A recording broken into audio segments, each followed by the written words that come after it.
사이클을 보면 네. 경기가 상승 곡선이 있었던 게 한 3년 그리고 하강은 한 2년 정도 반복이 된다고 해요. 근데 부동산은 사이클이 꽤 기네요, 그래도. 부동산은 더 길죠. 서울 기준에서 말씀드리면 상승이 한 7년 정도, 네. 하락이 한 3년 정도. 그게 뭐 절대 법칙은 아니고요. 그러면 대략 그런 사이클을 그렇죠. 탄다는 6년 거죠. 뭐 11개월 되면은 뭐 떨어지느냐 이렇게 따져버리면 안 되고요. 대략적으로 한 7년, 3년 정도 주기로 이렇게 심리적으로 이렇게 흘러가는데 그게 얼추 비슷하게 맞아 떨어지는 게 네. 여러 가지 이유가 있는데 부동산은 심리거든요. 특히 아파트 시장은 그쵸. 이제 심리가 중요하게 작용이 되는데 심리가 그냥 바뀌는 게 아니거든요. 많이 올랐느냐, 과도한 상승에 대한 피로감 같은 것도 좀 따져봐야 되고요. 거기에 정책이라든지 금리라든지 대출이라든지 여러 가지가 맞물리기 때문에 처음에는 이제 상승기 때 한 7년 올라갈 때에는 사실 아무리 규제해도 잘 안 잡힙니다. 네. 아무리 규제도 안 잡혀요. 막 올라가도 그쵸. 우리 작년 상반기 2021년 상반기만 하더라도 그렇게 잡고 싶어 했는데 안 잡혔잖아요. 네. 그러다가 최근에 이제 금리가 올라가니까 저절로. 주택시장이 저절로 잡혔는데 사실은 저절로가 아니고 많은 분들은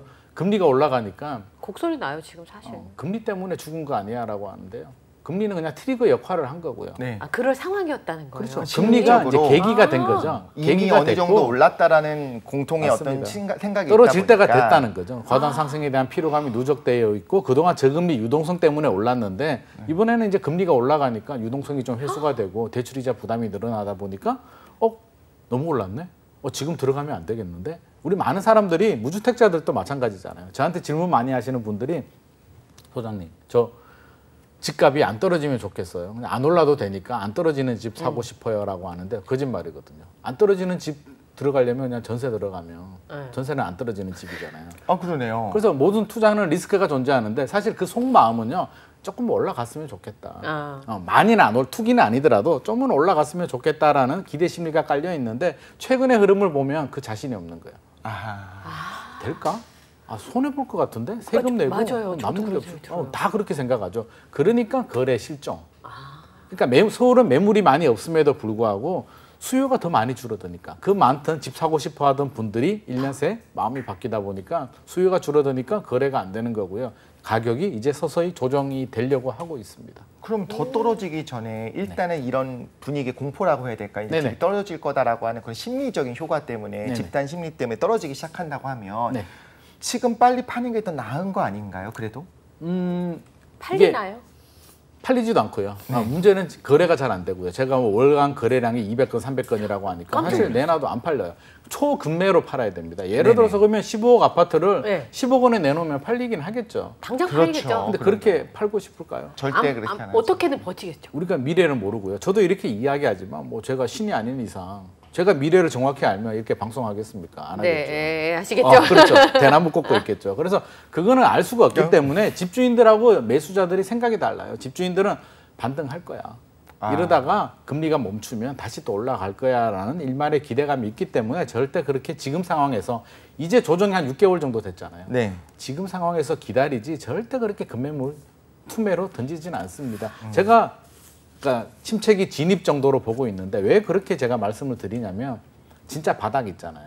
지금 바닥이다, 바닥 지나간다 뭐 이렇게 말씀하시는 분들이 있는데요. 저는 바닥에 시그널이 좀 있다라고 보여지거든요. 네. 과거 사례를 보면. 네.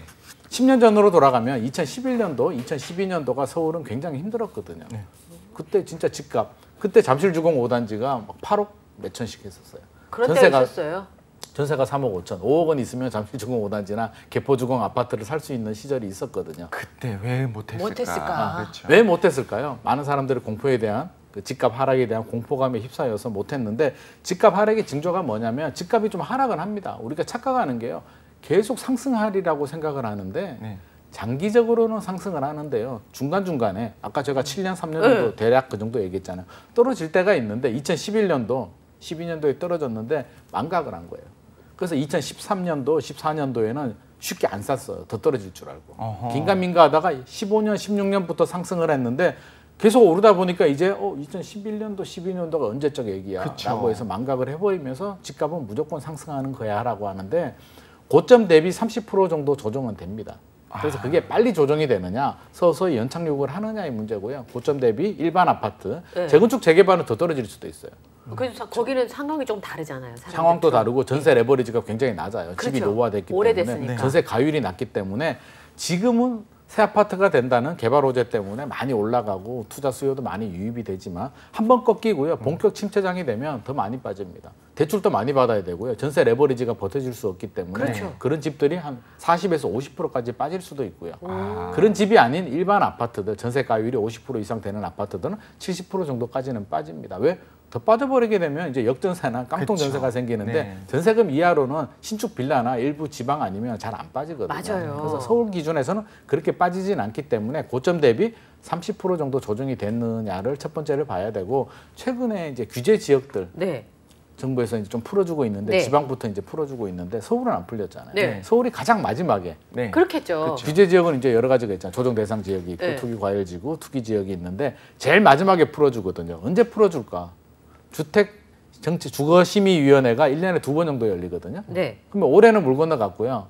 내년에도 이제 아직 여러 지역들이 남았잖아요. 세종시도 남았고 수도권 지역들도 많이 남았기 때문에 서울은 내년 말 2024년 넘어가야 됩니다. 그래서 서울이 규제 지역에서 풀리느냐. 그게 투기 과열지구, 투기 지역으로 풀린다는 얘기는 바닥에 거기가 가깝다. 바닥 얼마나 침체가 됐으면 풀어줄까.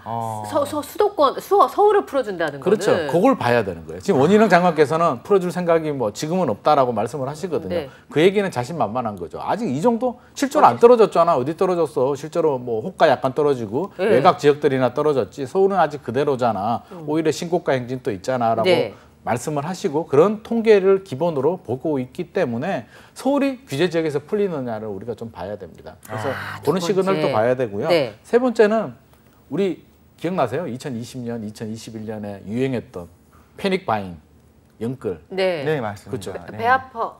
그렇죠. 아, 나 혼자 벼락거지가 될 것 같아. 네. 나 큰일 났어. 가만히 있었는데 거지 됐어요. 네, 나 집 살 맞아요. 생각이 없었는데 네. 안 되겠어. 지금이라도 당장 사야겠어. 라고 해서 무리하게 좀 대출을 네. 많이 받고 심한 경우는 이제 혼인신고 안 하고요. 한 사람은 담보대출 받고 한 사람은 전세자금 대출 받고 네. 신용대출 받고 부모님 대출까지 받아서 집을 사신 분들. 사신 분들. 자기 자본 1억, 2억 가지고 10억짜리 아파트 사신 분들이 그게 지금 가능했어요? 다 끌어모으니까요. 그러니까 진짜 혼인신고를 안 영혼까지 하고. 끌어모으니까 영혼까지 그렇죠. 끌어모으신 분들이 꽤 있습니다. 신혼부부들 중에서. 그래서 혼인신고 안 하고. 그래서 한 사람은 세입자로 들어가는 거죠. 전세자금 대출까지 받아버리니까요. 그런 분들이 지금 굉장히 어려워지는데 한마디로 연끌한 거죠. 패닉 바잉. 그냥 못 살까 봐. 예, 미친 듯이 사는 거죠. 네. 바닥일 때는 미친 듯이 팝니다. 투매 현상, 패닉 셀링 현상이 발생해요. 패닉 셀링 현상이 발생한단 말이에요. 과거에도 계속 그랬다는 거예요. 그렇죠. 근데 지금은 그런 현상이 있느냐? 어디를 가더라도 그렇진 않잖아요. 그냥 좀 낮추다가 안 팔리면 그냥 회수해요. 아유 안 팔리는 거 나 그냥 가지고 갈래. 그냥 살래? 뭐 이렇게. 네. 거주할래? 아니면 그냥 일단 지켜보자. 모르겠다. 그냥 올해는 모르겠고 내년에 어떻게 되겠지라는 네. 심리가 있기 때문에 네. 아직은 바닥이 아니다. 그런 현상이 나오려면 제가 볼 때는 좀 더 기다려야 되겠다. 한 1년에서 2년 정도는 기다려줘야 되지. 우리가 집주인이라도 그렇게 팔고 싶을까요? 아직은 아니잖아요. 그쵸. 네, 그렇기 때문에 지금은 초입 정도로 봐야지 이걸 바닥이다. 무조건 올라갈 거야. 내년에는 무조건 반등할 거야라고 한다면 물론 일시적인 반등은 있을 수는 네. 있겠지만 우리 2019년, 2020년, 2021년처럼 그런 막 미친 듯이 상승하는 그런 거는 좀 힘들지 않을까 싶습니다. 당분간은. 네.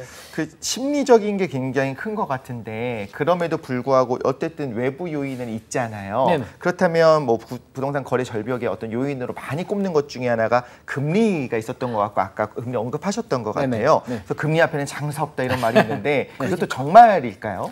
금리가 영향 주는 거는 사실이죠. 뭐 반비례 관계입니다. 금리하고 집값은 반비례인데 네. 금리가 오르면 집값이 무조건 떨어지느냐? 무조건 떨어질까요? 그거는 아니고 심리가 제일 클 것 같은데. 아니죠. 제가 앞서서 트리거라고 눈치를 했잖아요. 왜 이렇게 봐요? 틀릴 것 같아서. 트리거라고 했잖아요. 네. 자 그러면 그 노무현 정부 시절로 돌아가면은요. 노무현 네. 정부 시절에 금리가 얼마 정도 되신 줄 아세요? 주택담보대출 변동금리? 7%? 맞아요. 그 정도 됐어요. 그리고 좋은 대출, 집단담보대출, 아파트 입주할 때 좋은 조건으로 받거든요. 좋은 조건이 한 5%대 정도 됐고요. 보통 7% 정도 됐단 말이에요. 잘하시네. 찍었어요. 그 정도 됐는데 그럼 그때는 집값이 내려갔느냐? 노무현 아니에요. 정부 때 우리 그때도 막 폭등. 패닉 바잉 했잖아요. 미친 듯이 제 폭등. 기억에 음마 아파트가 5억이 안 됐었어요. 맞아요. 2억에서 3억 사이였어요. 미친 듯이 올랐잖아요. 네, 그게 이렇게 올라가. 그렇죠. 왜? 금리가 그렇게 높았는데 지금보다 높았는데 그때는 왜 올라갔을까요? 잘 될 것 같으니까. 그 이상을 그쵸. 벌 수 있다 생각하니까. 왜 더 벌 것 같을까요? 그 속마음을 보면 이제 메커니즘이 존재하는 거죠. 그때는요. 노무현 정부 이전에 이제 IMF 경제 위기가 있었잖아요. 외환 위기. 네. 외환 위기 이전으로 돌아가면 노태우 정부 때 1기 신도시 네. 200만 호 건설 대규모 공급 물량들이 쏟아져 나오고요. 규제 정책들을 했기 때문에 집값이 안정됐습니다. 유일하게 안정된 시절이 YS 정부 시절. 네. 93년에서 98년 사이. 정부가 아무런 일을 안 했어요.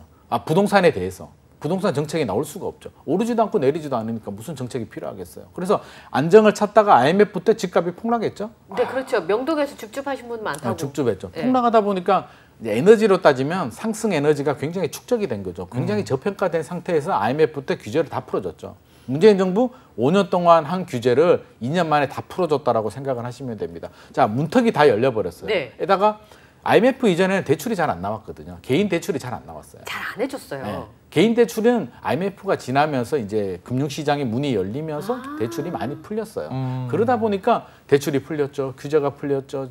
저평가가 됐죠. 폭등하기 시작한단 말이에요.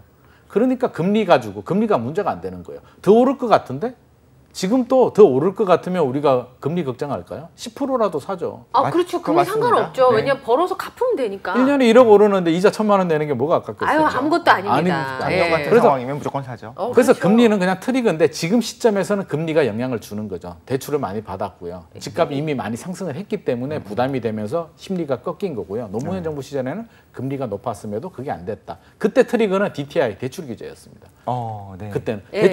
대출 받아서 집을 막 샀는데 대출을 문을 막아버리니까 돈줄을 막아버리니까 그때 2007년도부터 못했죠. 버블 세븐 아파트가 꺾였거든요. 그래서 단순히 금리만 바라보면 그래서 금리가 안정이 되면 집값이 다시 뭐 상승을 할 거야, 대세 상승을 할 거야라고 이야기하면 맞지 않을 수도 있습니다. 지금은 그냥 금리가 트리거가 된 거고요. 금리 때문이다라고 말씀드릴 수는 없습니다. 이게 뭐든지 공부를 할 때도 그렇고 기준이 제일 중요한데. 네. 근데 금리가 기준인 줄 알았는데 거기에 줄 서면 안 되는 거였던 그쵸. 거죠. 금리는 오히려. 영향을 주는 요인인 거죠. 네, 그러니까 그게 이제 변수가 되는 게 아니라 네. 여러 말하자면 이제 여파를 받은 것 중에 하나일 수 있었던 건데 네. 지금 소장님 말씀을 듣고 제가 좋은 아이디어가 생각나는데 저는 이제 무주택자니까 제 입장에서는 항상 집값을 바라봤거든요. 네네. 근데 제가 집을 사고 싶으면 집을 팔 사람의 입장에서 생각을 해봐야 되는 거예요. 맞습니다. 그렇죠. 제가 5억짜리 아파트를 사고 싶어요. 네. 5억짜리 아파트를 갖고 있는 사람이 언제쯤 팔 건가? 그렇죠. 언제쯤 되면 싸게 팔고 싶을까? 어떻게든 버려야 돼. 그죠? 팔아야 돼. 그죠? 네, 팔아야 돼. 그리고 한 30% 깎아주려고 할 만한 상황이 왔을 때. 맞습니다. 정확한 지적이에요. 투자를 할 때는 상대방의 입장에서 생각을 해야 근데 되거든요. 제 입장에서만 계속 제가 한 20년 그러면 안 되는 생각했더니 거죠. 답이 없었던 거예요. 근데 생각해보니까 울지 말고요. 그게 중요한 것 같긴 한데 또 뭐 고점까지는 아니더라도 위에서 샀다가 다시 30% 깎아서 판다면 그분 입장에서는 또 쉽지 않을 것 같아요. 쉽지 않죠. 그러니까. 그래서 지금 매물이 그렇게 안 나오는 거죠. 그렇죠. 네. 가격이 급매물, 떨어진다. 우리가 생각하는 무주택자들이 네. 기다리는 그런 매물도 왜? 자산 손실이 발생하는데 누가 그렇게 팔고 싶냐. 그렇죠. 그쵸. 그런 상황이 발생을 하려면은요. 기다리고 참고 기다리다가 희망 고문 좀 하고요. 네. 또 반등을 좀 합니다. 네. 이제는 될까? 안 돼요. 또 떨어져요. 그러다 또 반등할까? 또 떨어져. 그 희망 고문이 몇 번 거치고 나면 안 되겠는데. 와, 나 못 살겠는데. 네. 내 마음이 편하게 살기 위해서 이제 던져야겠다라는 마음이 드는데 지금은 그런 마음이 그렇지 안 않을 든다는 거예요. 거예요. 그래서 2년에서 3년 정도 시간이 필요합니다. 그 하락하는. 심리가 움직이는 것 자체의 그렇죠. 시간이 무조건 걸리는군요. 그래서 물이 제가 아까 천천히 끓는 하락할 때 것처럼. 3년 정도 잡고 있는 게 네. 심리적인. 절대 6개월 만에, 물론 6개월 만에 떨어질 수도 있어요. 글로벌 금융위기나 IMF 네. 외환위기처럼 어마어마한 게 충격파가 터지면. 파도가 큰 파도가 오면 뚝 떨어지는데 그거는 V자 반등이 가능합니다. 뚝 떨어졌다가 오히려? 빨리 올라갈 수는 있는데 그런 일이 아니라면 3년 정도 심리가 꺾였을 때는 3년 정도 시간이 필요하다. 그러네요. 주식시장도 코로나 터졌던 초반에 그럼요. 1,400 빠졌다가 2,000원까지 금방 V자로 올라갔잖아요. 올랐었어요. 네, 그러니까 많이 맞습니다. 빠지면 짧게 치고 올라가지만 지금 소장님 맞습니다. 말씀하신 것처럼 집은 어지간하면 내가 이고 자더라도 어떻게든 버텨보려고 그렇죠. 하지. 내 평생 나 자산인데. 마지막 한 채인데. 그렇죠. 이거 팔고 나면 어떡할까? 그쵸. 어. 그러니까 안 되는 마지막까지. 오히려 약간 집값 이야기를 하고 있는데 인류학에 대한 이야기인 것 같아요. 사람의 어떤 심리가 맞습니다. 움직이는 것이 6개월 정도는 내가 버텨볼 수도 있고 맞습니다. 아무리 어떤 상황이라고 하더라도 정말 글로벌 위기가 아닌 이상 내가 뭔가 쉽게 생각하지 못하는데 1년, 2년 정도가 되면 오히려 그런 글로벌 위기 같은 큰 게 아니더라도 지치기 시작하는 맞습니다. 것 같아요. 맞습니다. 그런 거예요. 그렇기 때문에 2년 차 넘어가고 3년 차 되면 이제 투매 현상이 발생을 하면서 이제 바닥을 찍는데 그 고비를 잘 넘겨야 되는데 대부분은 그 이론하고 현실은 다르거든요. 아까 제가 2012년도에 우리가 왜 강남에 아파트를 못 샀을까? 개포하고 잠실하고. 왜 못 샀어요? 사람 마음이 똑같은 거예요. 그러니까 사람 마음은 똑같은 거예요. 그게 진짜 어려운 일이거든요. 그러니까 집주인들도 기다리면 될 것 같기는 한데 기다리는 게 진짜 쉬운 너무 일이 힘들. 아니에요. 세상에 너무 제일 힘든 힘들어요. 게 기다리는 거. 맞아요. 맞아요. 네. 그래서 시간이 좀 필요합니다.